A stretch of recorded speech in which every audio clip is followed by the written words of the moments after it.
और यूपी में मई के महीने से लोगों ने प्रचंड गर्मी का सामना किया, लेकिन पिछले 2-3 दिनों से तापमान में गिरावट आई है। आज प्रदेश में कई जगहों पर बारिश देखने को मिली।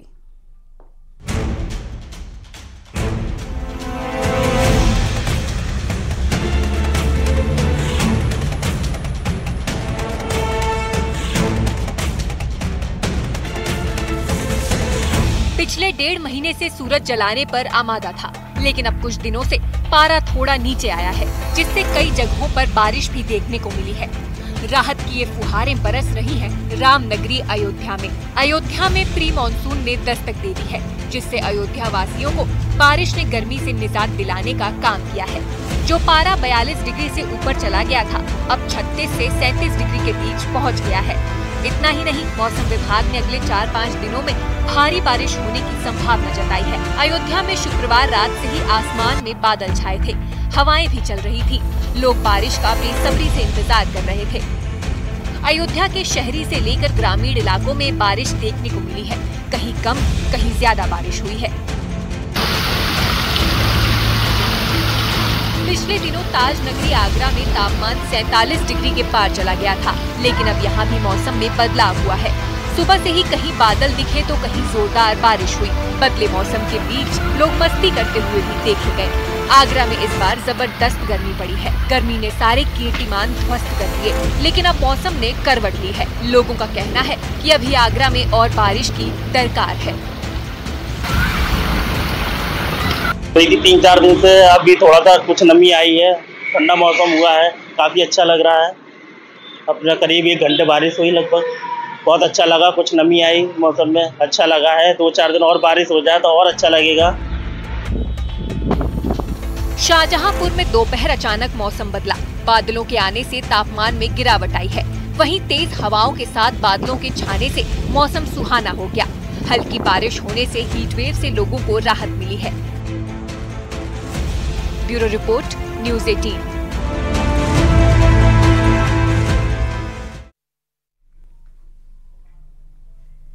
वहीं काशी नगरी में बारिश के लिए इंद्रदेव को खुश करने की खातिर अनोखा उपाय किया गया। शहनाई बजाकर बारिश की कामना की गई।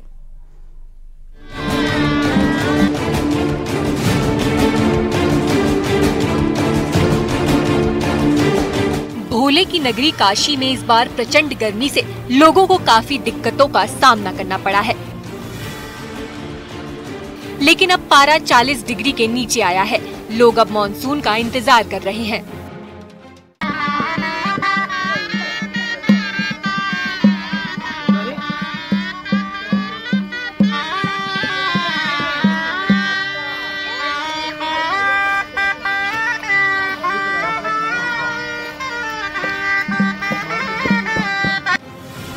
इंद्रदेव की मेहरबानी हो जाए, इसके लिए पवित्र गंगा नदी में खड़े होकर शहनाई वादकों ने प्रसन्न करने की कोशिश की। शहनाई की धुन छेड़कर बारिश की कामना की है।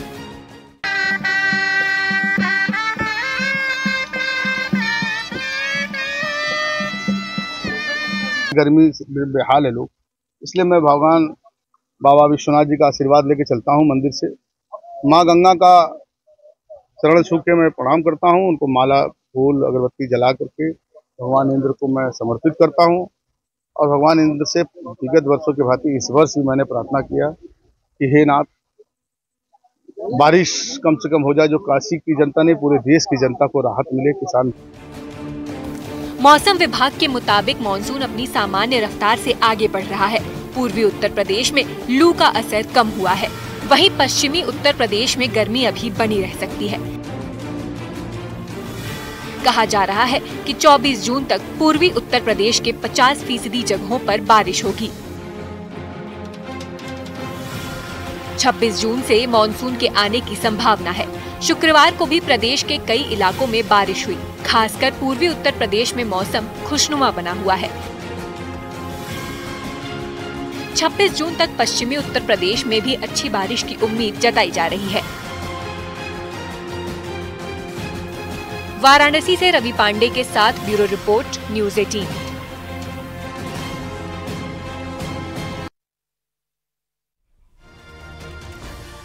क्या भगवान भी कभी बीमार पड़ सकते हैं? काशी में ज्येष्ठ महीने की पूर्णिमा तिथि पर भगवान जगन्नाथ को स्नान कराया गया। मान्यता के मुताबिक अब वो 15 दिनों तक बीमार हो गए हैं। 15 दिनों के बाद रथ यात्रा निकलेगी।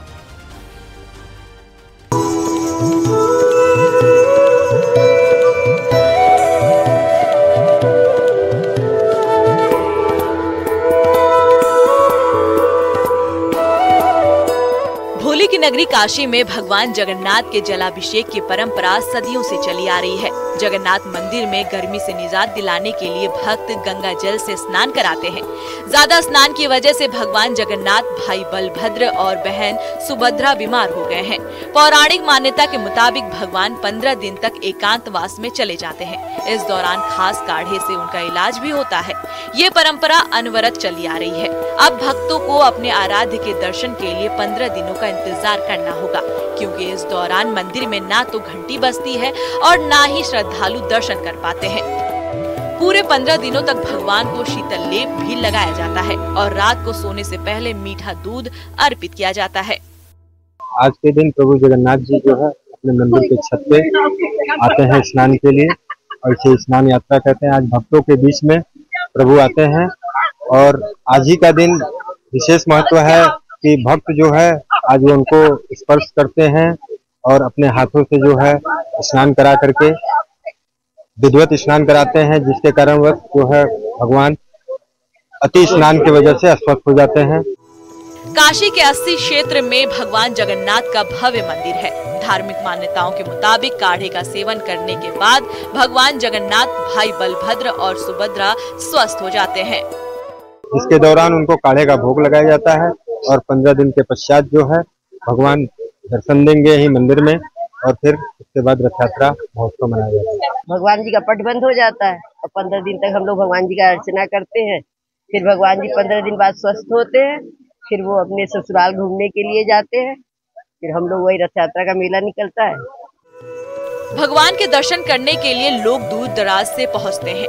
जब भगवान बीमार होते हैं तो वो दूर से ही माथा टेक कर चले जाते हैं। 5 जुलाई तक मंदिर के कपाट बंद रहेंगे। 6 जुलाई को भगवान के विग्रहों को डोली में विराजमान कर रथ यात्रा निकाली जाएगी, जिसे रथ यात्रा मेला कहते हैं। इसके बाद श्वेत वस्त्र से भगवान जगन्नाथ, सुभद्रा और बलभद्र भक्तों को दर्शन देंगे। माना जाता है कि भक्तों को यहाँ जगन्नाथपुरी के बराबर फल मिलता है। वाराणसी से न्यूज़ 18 के लिए रवि पांडे की रिपोर्ट।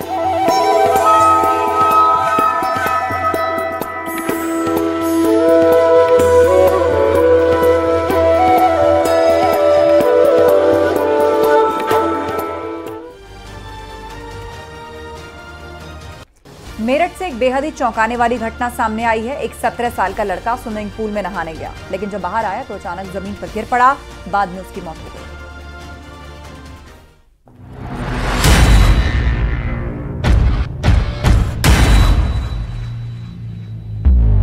सीसीटीवी कैमरे ने पूरी घटना को कैद कर लिया। एक 17 साल का लड़का समीर स्विमिंग पूल में नहाने गया। पानी में कुछ देर उतरने के बाद वो स्विमिंग पूल से बाहर आया, लेकिन इसके बाद कुछ ऐसा हुआ जिससे वहां पर मौजूद लोग भी सन्न रह गए। वो अचानक जमीन पर निढाल होकर गिर पड़ा। अब वीडियो को शुरू से देखते हैं। स्विमिंग पूल में तैराकी के लिए कई लड़के आए हुए हैं। समीर भी पूल में उतरा हुआ था। वो नहाकर बाहर आया। तब तक तो सब सामान्य नजर आ रहा था। ऐसा भी नहीं लगा कि वो असहज दिख रहा हो। मुश्किल से वो 7-8 कदम चला होगा। तभी अचानक उसके पांव लड़खड़ाने लगे और वो पीठ के बल जमीन पर गिर पड़ा। एक शख्स समीर को गिरते हुए देख लेता है। वो उसे उठाने गया, उससे बात करने की कोशिश करता है, लेकिन समीर की तरफ से कोई प्रतिक्रिया नहीं आई। आनन फानन में उसे अस्पताल ले जाया गया, लेकिन डॉक्टर उसकी जान नहीं बचा पाए। समीर की मौत हो चुकी थी। डॉक्टरों ने हार्ट अटैक की आशंका जताई। जैसे ही समीर के घर वालों को खबर मिली, उसके बाद परिवार में शोक छा गया। घर वालों का कहना है कि वो क्रिकेट खेलने गया था। उसके बाद वो तैराकी के लिए गया। समीर सिवाल खास इलाके का रहने वाला था। घटना शुक्रवार की है। अगर समीर की मौत हार्ट अटैक की वजह से हुई है तो ये बेहद ही परेशान करने वाला है, क्योंकि आजकल हार्ट अटैक के केस युवाओं में भी देखे जा रहे हैं। हाल ही में मेरठ में ऐसे ही कई मामले आए। पिछले दिनों एक वाटर पार्क में बैंक मैनेजर की मौत भी हार्ट अटैक की वजह से हुई थी। वहीं ये भी जानकारी सामने आ रही है कि स्विमिंग पूल बिना मानकों के पालन के चल रहा था। बड़ी संख्या में लोग रोज यहाँ आते हैं। घटना के तुरंत बाद स्विमिंग पूल को लोगों के लिए बंद कर दिया गया। संचालक भी भाग खड़ा हुआ। फिलहाल पुलिस मामले की जांच पड़ताल में जुटी हुई है। मेरठ से न्यूज़ 18 के लिए निखिल अग्रवाल की रिपोर्ट।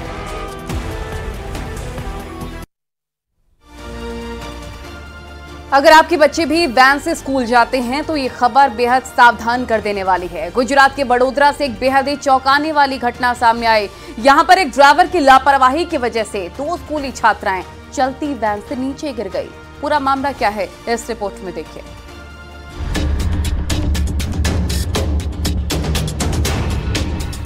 सीसीटीवी की आंखों में पूरी घटना कैद है। जब चलती वैन से अचानक 2 स्कूली छात्राएं सड़क पर गिर गई। वीडियो में दिख रहा है एक स्कूल वैन बच्चों को घर छोड़ने के लिए आ रही थी। जैसे ही वो एक बच्चे को ड्रॉप करके थोड़ा आगे बढ़ी, 2 स्कूली छात्राएं वैन से जमीन पर गिर गई।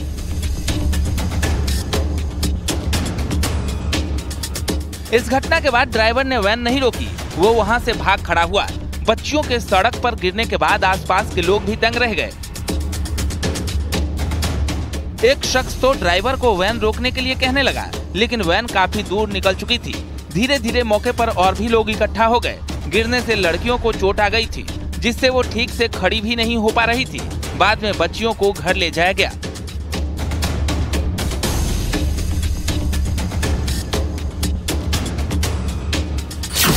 गनीमत रही कि घटना के वक्त पीछे से कोई दूसरी गाड़ी नहीं आ रही थी, नहीं तो बड़ा हादसा भी हो सकता था।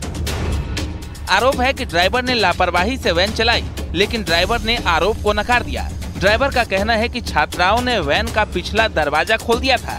इसी के चलते दोनों लड़कियां एक झटके में वैन से नीचे गिर गई थी।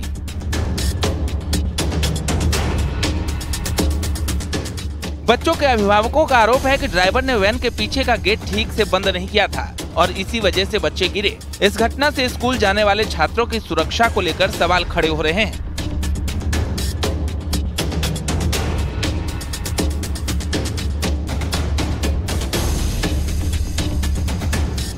हर माता पिता के लिए ये सावधान करने वाली घटना है, क्योंकि स्कूली बच्चे बस के अलावा वैन से भी आते हैं। ऐसे में वैन के ड्राइवर से ये सुनिश्चित करना चाहिए कि कोई लापरवाही न बरती जाए।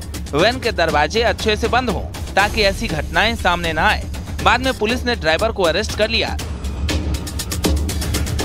ये घटना 19 जून के दिन बड़ोदरा के मांजलपुर इलाके की बताई जा रही है। Bureau report, news 18।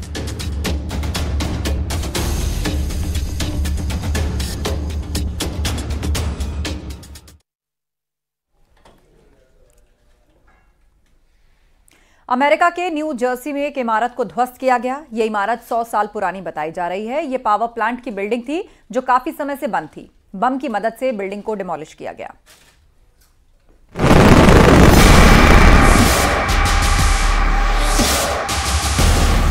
एक धमाका और बिल्डिंग धड़ाम। 5 सेकंड में ध्वस्त हुई इमारत। अमेरिका के न्यू जर्सी से ये तस्वीरें सामने आई हैं। न्यू जर्सी की राजधानी ट्रेंटन में करीब 100 साल से ये 9 मंजिला इमारत खड़ी थी, जिसे एक धमाके के बाद ढहा दिया गया है। इमारत के गिरने के वक्त एक जोरदार धमाका होता है और आग निकलने लगी, जिसके बाद काला धुआं आसमान तक पहुंच गया। एक झटके में पूरी बिल्डिंग मलबे के ढेर में तब्दील हो गई। दरअसल ये बिल्डिंग एक थर्मल पावर प्लांट का हिस्सा थी, जिसमें करीब 1 सदी तक बिजली पैदा की गई। साल 2022 में इस बिल्डिंग को बंद कर दिया गया। यहाँ कोयले से बिजली पैदा की जाती थी। पावर प्लांट के बॉयलर हाउस में धमाका किया गया। बिल्डिंग को गिराने से पहले सारे एहतियाती उपाय किए गए थे, ताकि दूसरी इमारतों को भी नुकसान न पहुँचे। आसपास के इलाके में लोगों को सतर्क रहने के लिए कहा गया था। Bureau report, news 18।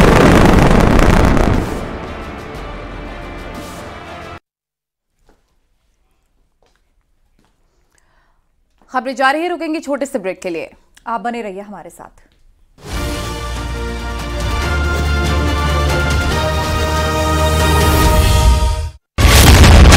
इस हफ्ते ये देश है हमारा में हम बात करेंगे सियासत की। सियासत की 360 डिग्री। जब चुनी हुई सरकार है तो उसके गिरने के सपने आप क्यों देख रहे हैं? नरेंद्र मोदी का ये जो तीसरा रिजीम है, ये आंध्रा और पटना कंट्रोल्ड रिमोट सरकार है। 35% वाले 40% लाते हैं, बहुत तालियां हो गई। एक टीचर साथ में था सीबीआई नाम का, एक इलेक्टोरल बॉन्ड नाम का मॉनिटर साथ में बैठा हुआ था। पर्चे की नकल होने के बाद में भी 70 नंबर लेके आए हैं। 15 में आप हमारे साथ लड़े, बीजेपी के साथ चले गए, फिर 20 में उनके साथ लड़े, हमारे साथ आए, और जब चोरी करने लगे